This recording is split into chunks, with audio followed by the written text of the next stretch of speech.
One more month is left until Tesla can get the Model 3 rate at 5,000 cars per week. Now, let's just be clear that it has to be at that rate at the end of the month. It doesn't mean that they need to make actually 20,000 cars or sell 20,000 cars in June, but June is here. We're going to look at some preliminary sales numbers from Inside EVs right here. Also, Elon's tweet. Once again, I liked it. It actually brought up some kind of a epiphany in me. We're going to talk about that, and I'm going to answer a comment of the day about my personal purchase that's hopefully coming up later this year for the Model 3, or not. We'll talk about it coming up next.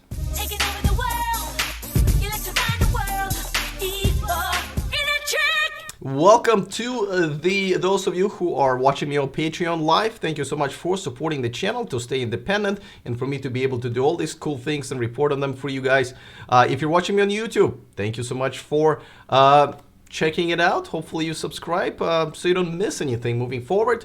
This Saturday, Chad Balch from Chevrolet Communications is going to be here, and Patrick George, editor-in-chief at jalopnik.com, is coming up as a guest as well. I'm also actually going to interview an OC Detailing, the owner of that shop. You probably have seen their YouTube videos, one of the first ones about Model 3. So if you have some questions about, wrapping Teslas, dash cams, and so forth, let me know. I'm going to conduct that interview this weekend, so that should be exciting, I think. All right, let's get back to the Model 3 and the sales report. Now, I don't think anybody, but by the way, let me just give credit to Inside EVs. Every month they put together the sales numbers. Right now they're preliminary, but they usually solidify them within a week or so. It's not that easy. It's not like car manufacturers report it every month. Some do, but like Tesla doesn't and many others. So they kind of try to do some investigative reporting, if you will, and put it together for us. So thank you so much to Inside EVs. You can check it out, of course, on InsideEVs.com. All of those numbers are there. I've kind of modified this table. I just removed the plug-in hybrids. I mainly left the just all-electric cars. There's no surprise that Tesla Model 3 is on top, and they're going to continue being there. Now, look at the numbers, right? We're about 6,250 sold. That number will be adjusted a little bit. As you can see, it's past everybody else, including Model S and Model X. Obviously, it's skyrocketing. Nissan Leaf is back to 1500s, but I'm still a little surprised. Apparently, the supply in the United States is not matching the demand, but in Europe and in Japan, they are kicking butt. I mean, they're just flying off the shelves, if you will. But I'm just surprised Nissan is just not able to get their stuff together here in the United States. The demand is definitely there. And as you can see, Volkswagen e-Golf and Fiat 500 and BMW i3s, well, BMW i3 is still coming out, but definitely not even like an issue, unfortunately. So hopefully they'll get their stuff together soon and come up something that people actually want to buy. All right, but back to Model 3. Now, this is it. This is one more month left. Now, right now, if you look at the Bloomberg tracker, it's kind of down. But don't forget, they're shutting down the they've shut down the line to do some improvements, so that's probably what's affecting it, or has affected it from how they're tracking it, because there were other shutdowns before. But every time there was a shutdown, it really helped the rate at which they are producing. Now, again, don't forget, the goal is for them to produce, I think it comes out to like 715 cars, Model 3s per day on by July 1st, basically.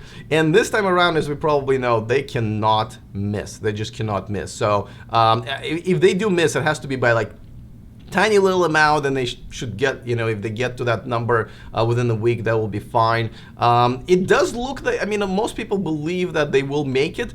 These numbers are, let's say if they double it even as far as sales next month, so it will be 12 or 13,000, that would be a relatively strong indication they're on the right path. But it looks like this last shutdown to upgrade the line should be what puts them over the top. As we know, Elon is actually trying to target 6,000 cars per week, not 5, just to make sure that they try to overachieve, and if they don't, they just get it right on track like that. But these are really strong numbers, and obviously, as we know, Tesla Model 3 already is selling more of them than BMW 3 Series. I should mention, by the way, these are U.S. sales. Once the numbers come in for worldwide sales, that will be a little different. Obviously, there will be some Chinese makers in play.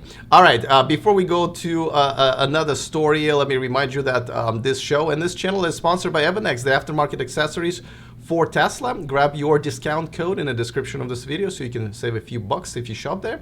Thank you to Evanex. All right, so here's a tweet that Elon retweeted. Really, this is from just a regular customer. He said, thank you and Tesla for BioWeapon Defense mode. Our daughter's life depended on it. No more asthma attacks in the car. And he puts a picture of his daughter with, crap, I don't even know the name of this thing, but this is obviously an asthma medication. And, you know, this feature has been in Model X pretty much since the very beginning, and I just, you know, this story kind of reminded me how important it might be for some people, and because of a few reasons. First of all, I'm going to China in about a week to cover the BioWeapon unveiling of their sedan for you guys, visit their factory, and also I'm going to attend CES Asia, which I'm hoping to check out some of the Chinese-based manufacturers that I talk about all the time but never seen in person. So I want to bring those stories to you guys. But and as I ask everybody around me, it's like, hey, what should I expect? What are the tips of traveling to China? And besides, like, bring your own toilet paper and make sure to bring a translator, like, the third one is bring a mask. Because, you know, the weather is going to be pretty hot there, and they say some days you really cannot breathe. And I know I watched this on TV many times, as you guys probably have. But now it's hitting me. I have to buy a mask and walk around so I can breathe. And that in itself kind of shows you, by the way, why China is pushing for clean air and green energy so hard, just because they got to breathe. But also reminded me, kind of went back to my childhood, because my family was very poor in Russia. And we definitely couldn't afford many things, definitely not a car. But my parents still got a car. They literally got in a lot of debt, and they cut down all of the expenses. So me and my sister, they could drive us in a car through downtown Moscow, which was absolutely extremely unbearable for us to breathe. And we both had some lung and asthma issues back then. And basically the doctor said, listen, you cannot drive them through downtown. They're going to get really, really sick. You have to, you know, put them in something like a car or whatever. So my parents went into like a 5, 6, 7 year debt, major debt, to get that car that we could never afford really for any type of purposes. So my sister and I could actually breathe as we drove through downtown Moscow area. So I'm realizing that, you know, in the polluted cities, if you're having any type of asthma or lung-related issues, this is a lifesaver, right? Because it really just kind of get rid of all of those pollutants, and people inside the car can breathe really easily. So I can see, especially in China, why something like this could be a big sales point. Not the autopilot, not the big screen, but the whole breathing thing can actually be a really nice touch that no other car really has. Now, let me remind you that Model X and Model S has that. Model 3 does not, and it probably won't have it to that extent because it's just not big enough car to put that filter in. It's a pretty big filter. But yeah, I kind of had an epiphany about this feature that at least I forgot about, and not much is talked about. But yeah, this is kind of a life story that I saw, you know, as I saw this child there. It kind of reminded me when I was a child, and now that I'm an adult, I'm going to have to deal with the same thing in about a week, walking around Shanghai and some other cities, having to, you know, struggle to breathe possibly. So anyway, let me know if this is something that maybe helped you or your family to, you know, breathe if you live in the area where the air is. And sometimes it's just allergies, right? It can help from allergies as well. Let me know. I'd love to hear some of your stories for sure. All right, well, let me go and get to the comment of the day. This one comes from one of the most frequent posters, I am HO, in my honest opinion. So this is about me buying possibly my Model 3. He says, you're still hoping for a $35,000 Model 3 delivered in 2018? It's not going to happen? What's your contingency plan? Would you accept the $44,000 75 kilowatt hour version if you can get the $7,500 tax credit? Okay, so here's how I look at it. First of all, if I can get my hands on a $35,000 Model 3 and the $7,500 tax credit is still available to me, on top of that, I get $2,500. Well, I don't even know if I do because of the salary requirements, whatever.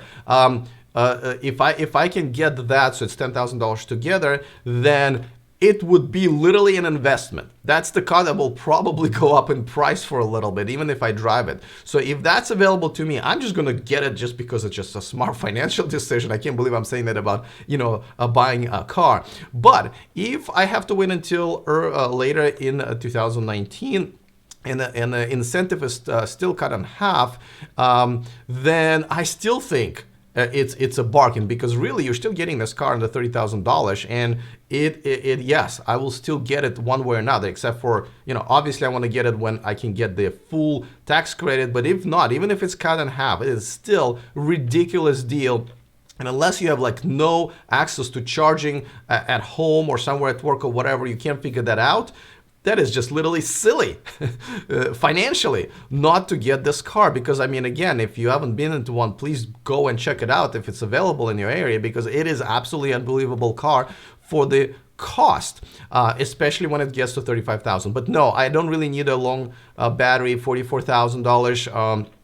I don't know. I am moving to Sacramento, so I wouldn't have to drive back to Bay Area very frequently. So that might maybe I will change my mind on that. But as far as $35,000 version, I think when it comes out and for another year, while there is a tax incentive or so, or even if it's cut by, you know, to 25%, I think it's still going to be an amazing deal. So that's what I think about it. Let me know in the comment section what you guys are going to do when it's available to you, and if the tax incentive or whatever you live, the incentives from the government in your area would make a difference or not. I'm still gonna go ahead and say, if there are no incentives at $35K, it's still an amazing and great car. So yeah, I'm looking forward to that. So let me know. All right, guys, that's pretty much it for me. Tomorrow I have an interview with Chad Balch, already been pre-recorded, but check it out. Straight from Chevrolet Communications, should be cool. And then other than that, I will see you guys live next week on Monday at 11 o'clock Pacific time. All right, guys, have a great weekend, and remember to stay charged.